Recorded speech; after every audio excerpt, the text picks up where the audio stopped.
Facebook saya hilang. Hilang terus. Instagram saya hilang. YouTube saya pun disable.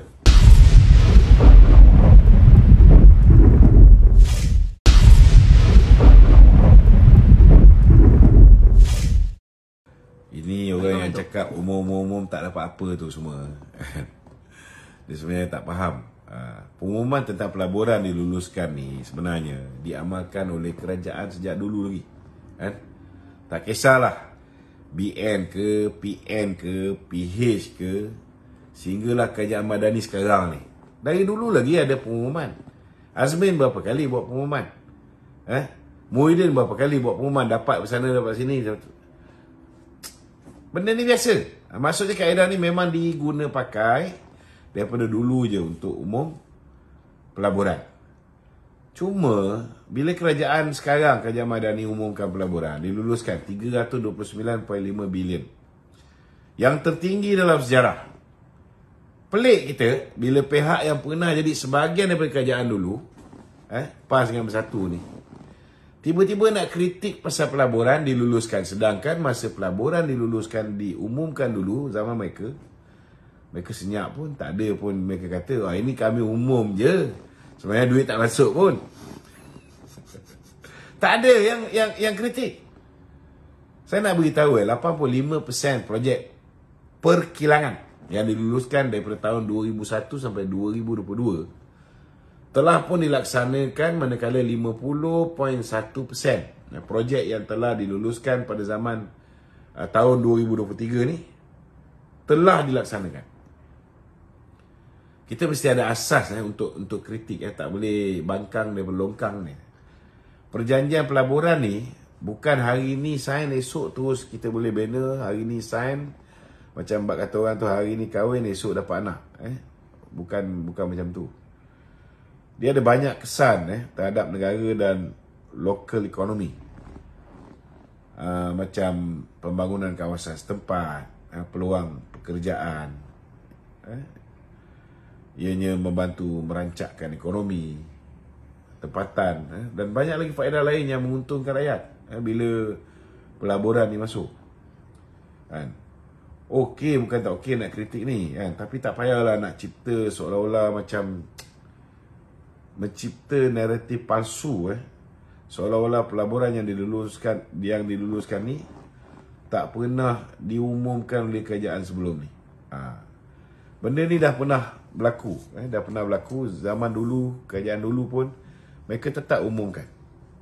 Jadi kenapa bila sekarang ni kerajaan umumkan, ada je dia orang nak petikaikan, padahal benda ni biasa.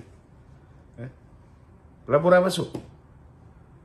Dan dengan kemasukan pelaburan ini, bukan hanya ianya menambah peluang pekerjaan, mengurangkan kadar jenayah, tetapi ianya menambah, mengukuhkan kedudukan ekonomi negara. Dan bila negara ada duit lebih, negara boleh pulangkan balik kepada rakyat dalam bentuk bantuan, subsidi, lebih banyak lagi. Dan dalam masa yang sama, kita kena ingat juga, bila foreign direct investment ni masuk, tuan-tuan, dia orang masuk, dia orang kena tukar kepada ringgit untuk melabur dalam negara ni. So demand untuk ringgit tu akan meningkat. Tuan-tuan duk bising bila nilai ringgit jatuh, tapi bila kerajaan pergi ke sana, hari ni Datuk Seri Anwar berada di Melbourne, pergi berbincang dengan negara-negara luar, menyaksikan bagaimana orang masuk melabur ke Malaysia, tanda tangan perjanjian dan sebagainya. Tuan-tuan, bila duit foreign direct investment ni masuk ke dalam negara, demand untuk ringgit tu akan meningkat, maka nilai mata wang kita akan mengukuh. Itu sebab walaupun 2016 hujung tahun Trump menang, akibat daripada Trump menang, semasa dia kempen dia kata dia akan naikkan interest rate, kadar OPR di Amerika. Kita punya FDI daripada Amerika ni semua keluar, semua pergi balik ke Amerika, tuan-tuan. Dan ini menyebabkan ringgit menjunam pada Disember tahun 2016. Tetapi apa Datuk Seri Najib buat? Datuk Seri Najib buat macam yang Datuk Seri Anwar buat lah. Dia pergi berjumpa dengan pemimpin-pemimpin luar, pergi tarik pelabur masuk ke dalam Malaysia. Daripada 1 Januari 2017, kalau kita tengok nilai ringgit mengukuh tuan-tuan mencanak naik sehinggalah bila kerajaan bertukar tangan daripada dipimpin oleh Dato' Seri Najib kepada oleh Tun Dr. Mahathir. Barulah ringgit tu jatuh balik, tuan-tuan. Sebab apa? Sebab usaha yang dilakukan oleh Perdana Menteri ketika itu untuk menarik pelabur-pelabur daripada luar. Itulah yang Dato' Seri Anwar ni buat. Jadi kalaupun benci dengan kerajaan hari ni, benda yang baik dia buat, kita sokong lah. Kalau dia ada buat benda yang tak baik, kita tegur. Itu cara yang sepatutnya lah berlaku. Itu sebab ada setengah orang pelik kenapa orang macam Papa Gomo ataupun 2-3 orang yang tak berakal ni, bila dia buat live dia tu diturunkan daripada Facebook ke, daripada TikTok ke kan. Tapi kalau saya tengok lah kan, contohnya lah, ada juga orang yang tak bersama dengan kita, macam keluar sekejap, kadang-kadang dia sama, kadang-kadang dia tak sama. Sekarang dia ada balance sikit.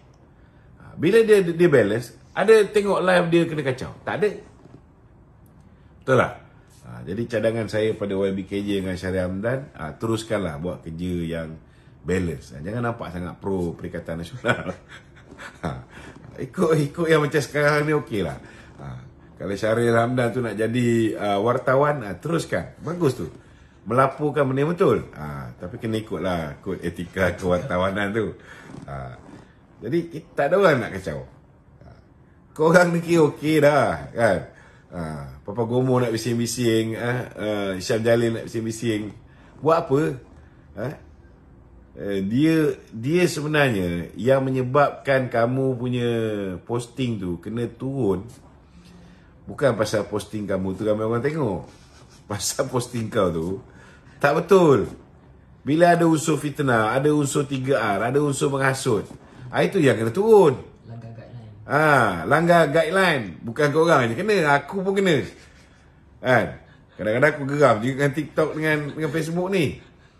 Sebab kita cakap benda yang betul. Kita pun dia bannya. Tapi kira nasib korang ni lebih baik lah. Kalau korang duduk zaman Mahathir Mohamad dulu, saya buat report, keluar je pejabat SPRM buat report pasal Azmin Ali, Facebook saya hilang terus.